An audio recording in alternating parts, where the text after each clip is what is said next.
আমার বাংলাদেশের ভাই ও বোনেদের নমস্কার। আমরা ভারতকে যে দিয়েছি সেটা ভারত সারা জীবন মনে রাখবে। আগামী 12ই ফেব্রুয়ারি বাংলাদেশের ভাগ্য নির্ধারণী নির্বাচন যখন করা নাড়ছে, ঠিক তখনই সীমান্তের ওপার থেকে ধেয়ে আসছে অস্থিতিশীলতার কালো মেঘ। অভিযোগের তীর সরাসরি প্রতিবেশী রাষ্ট্র ভারতের দিকে। সেফ ডেমোক্রেসির দোহাই দিয়ে দিল্লিতে বসে বাংলাদেশকে অস্থিতিশীল করার যে নীল নকশা আঁকা হয়েছে, তা এখন আর গোপন কোনো কূটনৈতিক চাল নয়, বরং এক নগ্ন হস্তক্ষেপ হিসেবেই দেখছেন বিশ্লেষকরা। আর এই প্রেক্ষাপটে ভারতের বিরুদ্ধে এক বিস্ফোরক ও গুরুতর অভিযোগ এনেছে বাংলাদেশের সাবেক সেনাপ্রধান অবসরপ্রাপ্ত জেনারেল ইকবাল করিম ভূঁইয়া।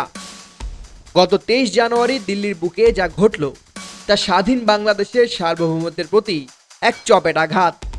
ফরেন করেসপন্ডেন্ট ক্লাবের ব্যানারে আয়োজিত অনুষ্ঠানে বিদেশ থেকে দেশে রেমিটেন্সের টাকা আসে নিরাপদে, তাই আজই আপনার আপনজনকে বলে রাখুন রেমিটেন্সের টাকা যেন শুধু নগদেই পাঠায়।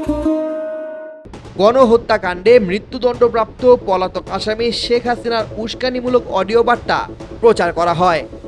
কূটনৈতিক সূত্র বলছে, এই পুরো আয়োজনের নেপথ্যে কারিগর ভারতের ডিপ স্টেট বা গোয়েন্দা সংস্থাগুলো। ডক্টর ইউনূসকে ফ্যাসিস্ট ও খুনি আখ্যা দিয়ে হাসিনা যে ভাষায় নির্বাচন প্রতিহতের ডাক দিয়েছেন, তা স্পষ্টতই বাংলাদেশে গৃহযুদ্ধ বাঁধানোর এক গভীর ষড়যন্ত্র। বিশ্লেষকদের মতে বিএনপি জামায়াতের মতো রাজনৈতিক দলগুলোর সম্ভাব্য উত্থান এবং ডক্টর ইউনূসের জনপ্রিয়তায় দিল্লি এখন নার্ভাস। তাই নির্বাচন ভণ্ডুল করা বা একে বিতর্কিত করায় এখন তাদের প্রধান এজেন্ডা। ভারতের এই আগ্রাসী নীতির বিরুদ্ধে গর্জে উঠেছেন সাবেক সেনাপ্রধান ইকবাল করিম ভূঁইয়া। ফেসবুকে এক তোলপাড় করা স্ট্যাটাসে তিনি ভারতকে ফ্যাসিস্ট দুঃশাসনের সহযোগী হিসেবে আখ্যায়িত করেছেন। তার বক্তব্যে উঠে এসেছে এক ঐতিহাসিক ও কৌশলগত সতর্কবার্তা। তিনি স্মরণ করিয়ে দিয়েছেন 66 বছর আগের ইতিহাসের কথা। সে সময় দালাই লামাকে আশ্রয় দিয়ে চীনের সঙ্গে যে স্থায়ী শত্রুতা ও সংঘাতের জন্ম দিয়েছিল ভারত, তার মাসুল আজও তাদের দিতে হচ্ছে।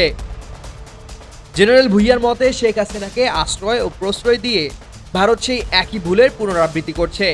তিনি আশঙ্কা প্রকাশ করেন, শেখ হাসিনাকে আশ্রয় প্রশ্রয় দেওয়ার পরিণতি ভারতকে আরও বড় মূল্য দিতে বাধ্য করবে। একজন দণ্ডিত আসামিকে আশ্রয় দিয়ে ভারত বাংলাদেশের নিরাপত্তা বিঘ্নিত করছে। সাবেক সেনাপ্রধানের এই বক্তব্য দিল্লির নীতি নির্ধারকদের জন্য এক চরম হুঁশিয়ারি।